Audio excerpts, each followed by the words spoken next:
What's up, YouTube, and welcome to another episode of Chris Glides. Thank you for tuning in, and guess what I'm about to do? Well, as you can see, I'm riding across the Chesapeake Bay Bridge, and I'm doing some night riding. So you know I'm about to link up with some other riders in about 3, 2, 1. So as you can see, it's the next morning, and I forgot to get footage last night. Sometimes you just get caught in the moment.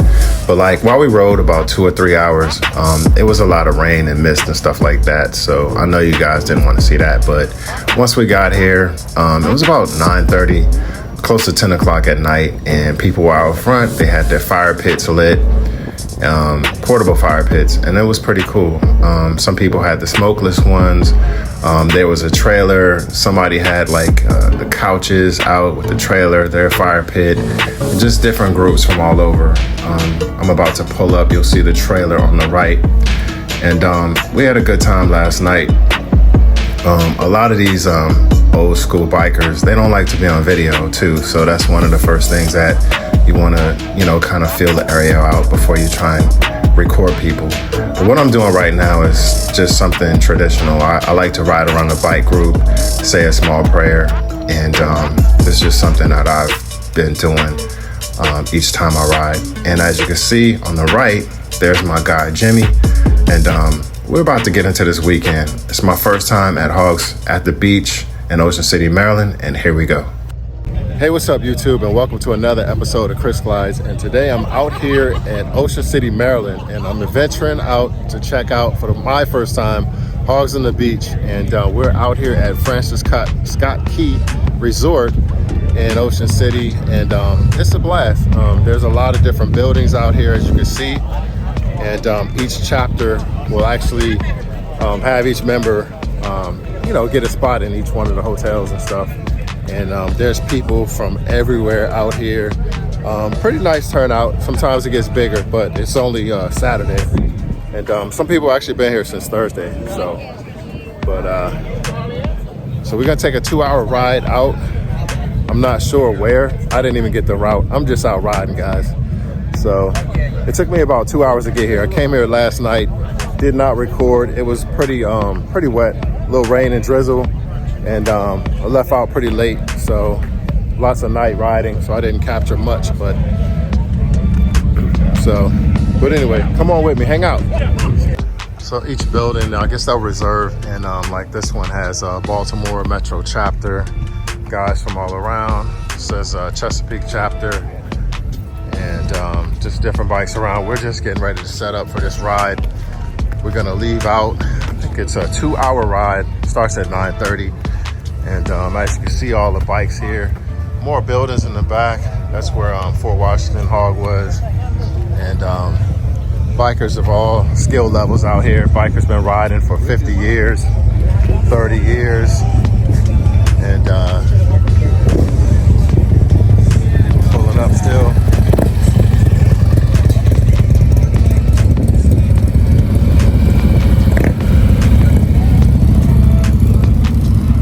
Hey, Marty. Is that track stopping them from pulling up? Is that track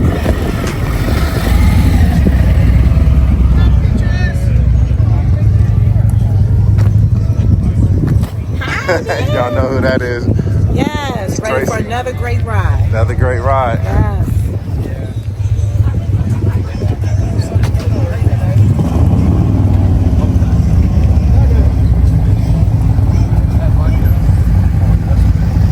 Here.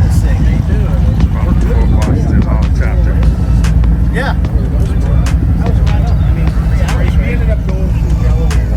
So everybody's on something different. Guys are out here from everywhere.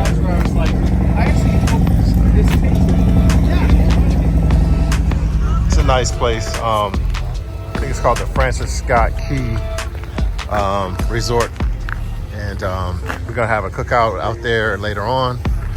And those are different houses that you can rent down here as part of the hotel resort, and it's pretty nice. It's my first time here, so I'm doing something new. All right, so I just jumped right into this ride. I didn't care where we were going or what we were gonna do. I just knew it was a 2-hour ride. And I knew that when we got back that we were gonna be set up for a bunch of food, lunch, and some riding games. So this was just a warm-up ride for me. It was another chance for me to see how this 2023 Harley-Davidson CVO Road Glide would handle. And as you can see, it's wet.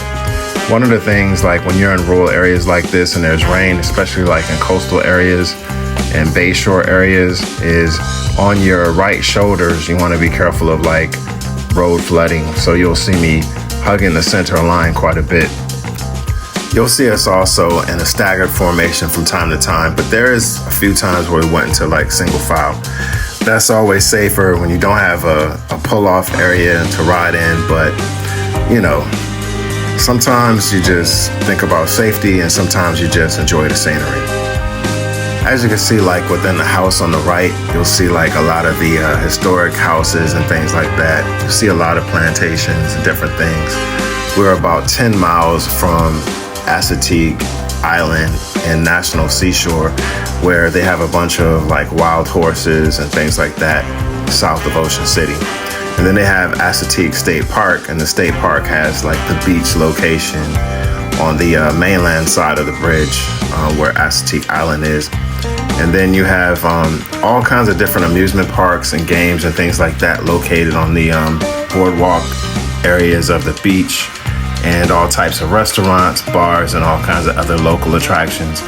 But we wanted to just get out on these back roads and just adventure a little bit. And so right about now, we are just getting back. Some of the guys stayed behind and they set up some of the cones. We're not really gonna do any obstacle riding, but we are gonna practice like one slow speed drill, and there'll be games. And you'll see most of the games were set up for like couples who were riding. And for the single riders, we only had just the slow speed ride. But overall, I was just happy to be back so I can dive into some of this food that they were getting ready. So I'm just riding around some of the cones and just practicing and playing. This 2023 CVO is like extremely maneuverable and I love it. I'm not changing my bars because they're just like perfectly set the way they are. Just above my balcony view, I have like a complete view of like the pavilion area where the games are held, and it's a little bit noisy below because that's where everybody hangs out. We do a slow ride, we do a joust. What time does that start? The 1 joust? o'clock. Okay, how do we joust? So it's not bike against bike joust. It's a slow ride with a passenger. The passenger has a pole and has to pick up little rings off the top of the pole. Right, put your arm down. So it's a timed event plus it's also accuracy. So they're trying to see if he'll join the competitions for riding. So I think he's got a lot more practice than we do. You can make that work. I got no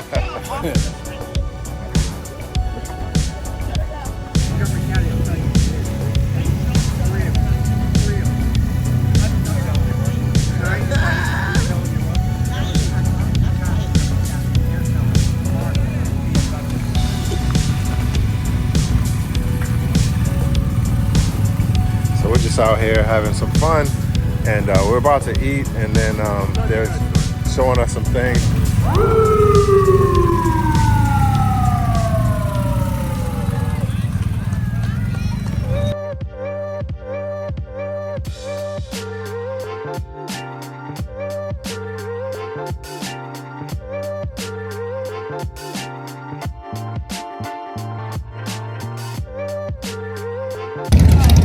Right here we're doing the slow speed competition, and I thought we were gonna race each other like side by side, but maybe not. So I think they just time to see who gets the slowest time, and then after that they just let everyone know who got the slowest time.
So myself, Jimmy, Tracy, and I decided to take a quick trip to the Assateague Island. Assateague Island is a 37-mile-long barrier located off the eastern coast of Delmarva Peninsula facing the Atlantic Ocean. The main attraction that people go there to see is the Assateague pony. I think I pronounced it right, but it's also known as the Assateague horse. It's a breed of horse that developed and now lives within the area of the Assateague Island. The Chincoteague or Cincoteague, however you say it, pony is one of the many breeds of feral horses in the United States, also known as wild horses. I've seen plenty of horses before, so I wasn't really that excited, but you know, when I was thinking about wild horses, I thought they would be, bigger, more beautiful, but hey, it is what it is. So I had a good time.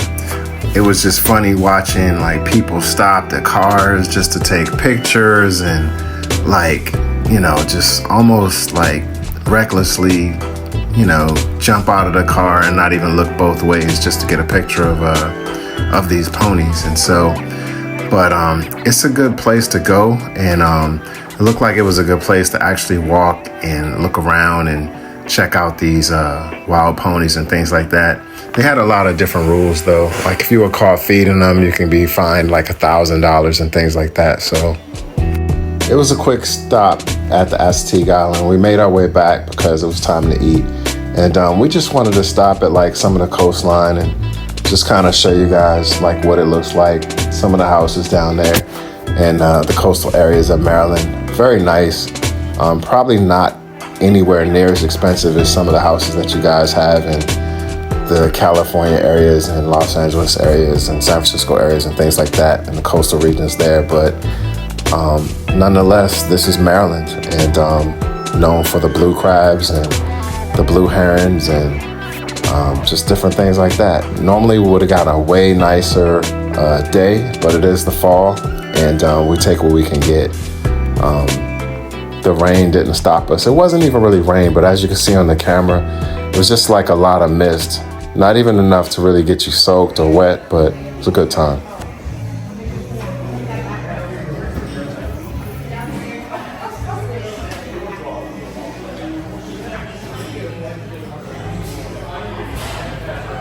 Hey, what's up, you guys? We just came inside this restaurant, and I don't know the name of it, so I'll tell you later. But we're about to have our dinner and just have a good time, so stay with us.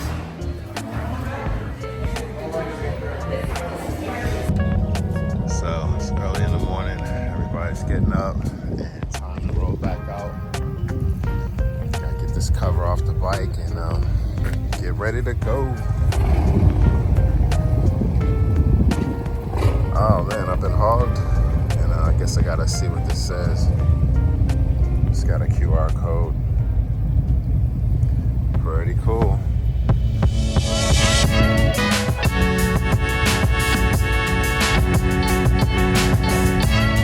up and ready to roll.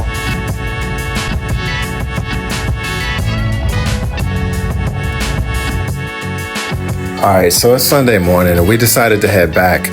I always forget to record like some of the stops, but before we left, we stopped at this small breakfast spot right next to the hotel. I don't even remember the name of it, but the food was pretty good.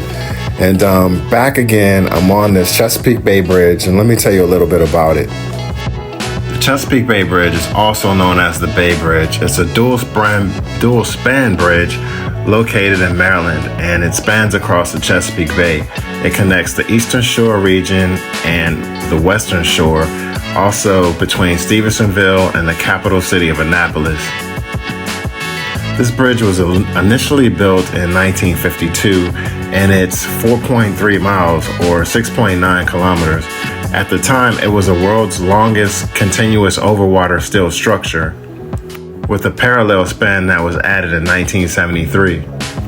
As part of cross-country US 50, it connects Baltimore, Washington metropolitan areas with Ocean City, Maryland, Rehoboth Beach, and Delaware.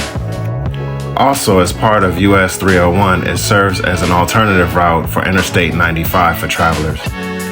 This bridge has had some really noticeable incidents because of its height and the narrow spans and the very low shoulders and the low guards.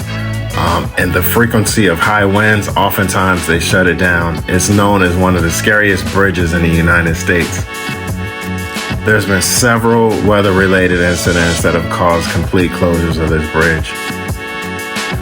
As you know, like this time of year is hurricane season. And back in 2011, the actual bridge was closed because it had 55-mile-an-hour winds. That's 89 kilometers. And on August 10th, 2008, a tractor trailer was involved in a head-on collision near the west end of the bridge and fell from the bridge. And of course, unfortunately, the driver died.